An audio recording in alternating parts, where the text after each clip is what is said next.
Paham ya? Ojo kok malah debat tahlil hukumnya piye. Ya tahlil kalimat thayyibah hukumnya ya apik. Anak pitung dina tradisi Buddha, ya pitung dinane tradisi Buddha, kalimat tetap kalimah thayyibah. Tapi misalnya ana sing ra gelem tahlil ya ora apa-apa, sing penting tetep nglafadzno kalimah. Cuma ra seneng dinane 7. Ya gawe 8. Nah, misalnya gedeng 7 ya gawe 8 kan gampang. Nah gedeng 7, gedeng 8 ya gawe 1, sementing ora anti kalimah thayyibah, mau anti modele. Ya ndak apa-apa, kowe kudu cocok ndak cocok biasa. Ini ilmu semuanya bebas. Ilmu itu wilayah pangeran. Artinya wilayah pangeran nanti yang uji itu kamu pangeran. Ngapain debat kamu sekarang? Kita sering kritik Wahabi, kita juga sering dikritik Wahabi, biasa saja. Saya sering ketemu ulama Wahabi, saling menghormati nggak apa-apa. Meskipun saling kritik, ya gejol-gejol kan ya biasa. Nggak masalah. Orang alim mulai dulu kritik-kritikan biasa. Imam Syafi'i sama gurunya sering gejol-gejol kan. Pas atas nama orang alim ya gejol-gejol kan. Dulu itu Mbah Hasyim Asy'ari sering gejol-gejolkan sama Ki Fakih Mas Kumambang, sama-sama orang alim. Ya murid sama guru. Karena ilmu itu memang apa ya? Kayak iya kayak enggak. Nah, yang ilmu absolut pasti sepakat. Misalnya tadi, apa kalimat thayyibah itu selalu baik? Pasti selalu baik. Ya sudah. Nah, nanti cara kaifiyah melafatkan itu orang yang bisa berdebat. Baiknya dilafatkan kapan ya? Ya baik terus. Tapi selalu ada pantangan. Misalnya di kamar mandi. Saat jima misalnya. Itu kan pantangan-pantangan secara etika. Apa? Pantangan-pantangan apa? Tapi kalau ilmu sebagai ilmu itu biasa dulu. Ulama-ulama berbeda itu. Kalau gejol-gejol kan ya ulama dulu itu lucu. Misalnya sama tak bedai, andai kan kamu jadi kiai. Kira rara-rasan jadi kiai. Baik mana anak-anak kecil di woro kamar wong tua apa dipisahkan. Andai kan kamu punya pondok, milih mana? Anak kecil disamakan kangkang besar apa dipisah? Mau jawab, ki milih ndi? Di warna apa dipisah? Dipisah. Nah, oke, Hen. Dipisah. Lu kok akeh sing dipisah? Ada yang bilang di warna. Kalau di warna itu memang kalau dipisah itu resikonya sing kecil mentali cilik terus, mergo ora ono sing didik sing tuwa. Nak di warna kadang sing cilik, sing tuwek kan suwaya rabi men bakas rabi, cilik katut bakas rabi bahaya. Utawa sebalike sing cilik melok main game, sing tuwek melok main game mergo katut cah cilik. Lha iku jenenge istihad, sama-sama apa? Sama-sama apa? Mungkin. Sehingga dulu itu pernah ada wali itu karena sholat jamaah itu di shaf akhir. Yang shaf awal wali karena sering shaf awal. Yang shaf akhir ya ada yang jadi wali.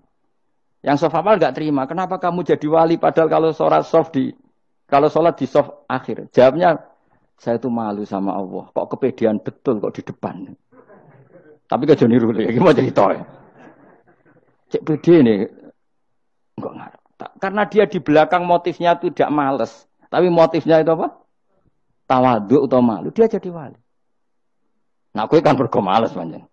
Atau moh roh imame tadi. Iku sing mari ra wali-wali. Sing kok ngarep kadang ambisi ngimami padha dene malah repot meneh. Jadi dulu ilmu itu biasa. Orang Maliki itu nak gojlok orang Hanafi itu yang entek ngame. Orang Hanafi kalau gojlok Imam Malik itu yang entek ngame. Ya biasa, dulu itu ilmu. Ya biasa. Misalnya gini sampean tak bedhei. Ndak jawab saja jujur.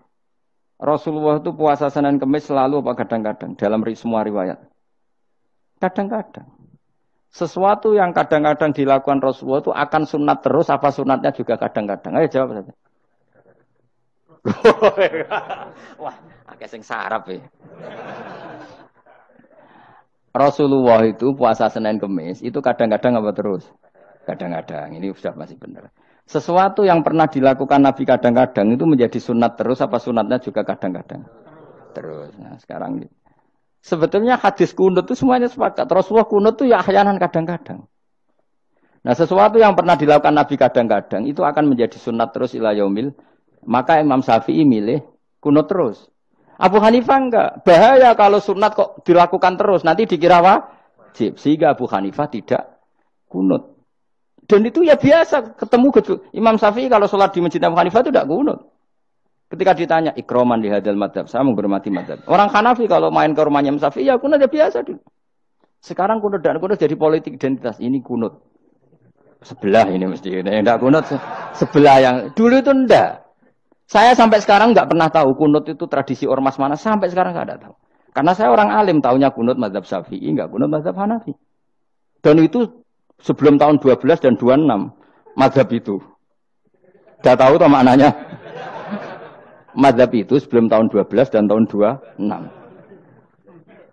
Jelas? Kok ora paham,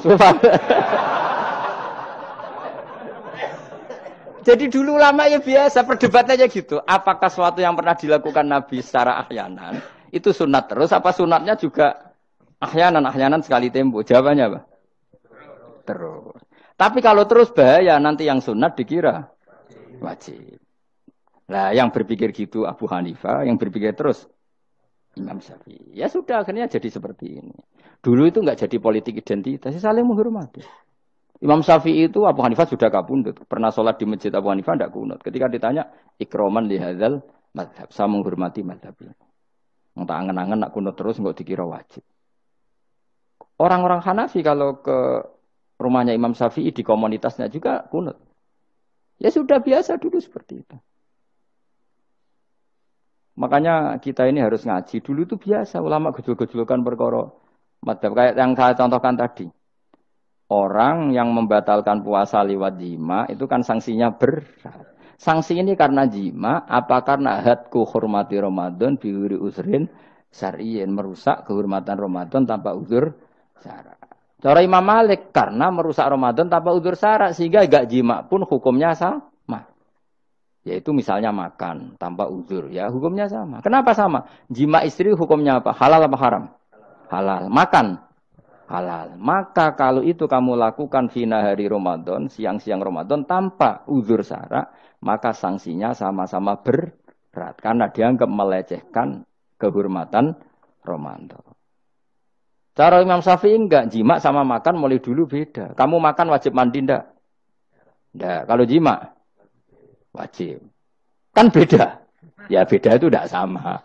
Ya sudah, Imam Syafi'i memberi sanksi berat untuk jima, untuk makan tidak. Wong padha pintere kan yo penak. Penak kan?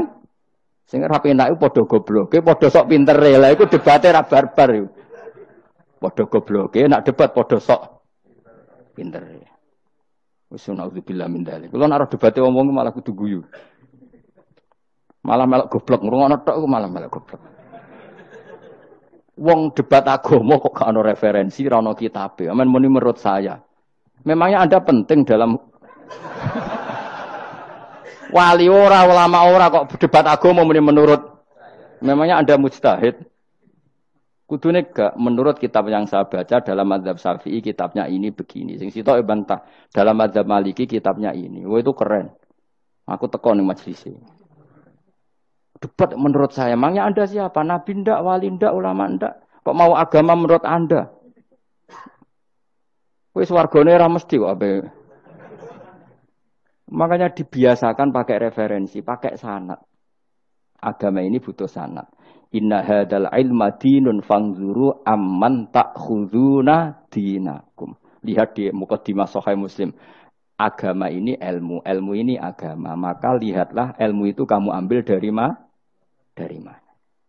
Karena tanpa sanad ini bahaya.